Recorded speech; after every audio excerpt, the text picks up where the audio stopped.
Emmanuel Macron a reçu 64 intellectuels hier soir à l'Élysée. Et sur l'ISF, voici ce que le président a dit. Le cœur de la réforme de la fiscalité du capital, c'était de réattirer du capital productif ou de le garder en France. Alors il a toujours été question, au moment de la suppression de l'ISF en 2018, eh bien, de s'accorder 2 ans pour évaluer les effets de cette réforme.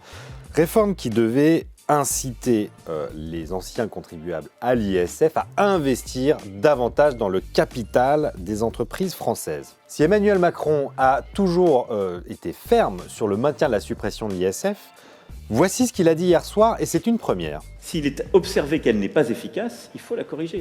Et il faut peut-être conditionner davantage sur la partie ISF qui a été totalement supprimée, la part de réinvestissement. Ça là-dessus, moi je suis extrêmement pragmatique. Pour la première fois, Emmanuel Macron reconnaît que si les effets attendus de la suppression de l'ISF n'étaient pas là d'ici 2020, eh bien, il pourrait reconditionner cette réforme. Il n'en fait plus un totem.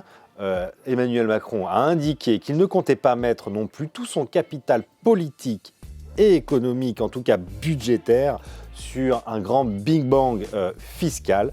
Il ne croit pas au grand soir fiscal, c'est ce qu'a indiqué hier le président de la République, qui préfère mettre ce capital sur la transition écologique. Alors si l'annonce d'une évaluation de cette réforme n'est pas nouvelle en tant que soi, l'Élysée l'a toujours dit, on constate un vrai changement de ton du côté du chef de l'État, un chef de l'État qui se posait comme le principal défenseur de la suppression de l'ISF et qui semble se ranger à l'opinion publique, à la majorité de l'opinion publique, en se montrant un peu plus souple sur une conditionnalité peut-être plus grande de l'ISF, de l'investissement dans l'entreprise.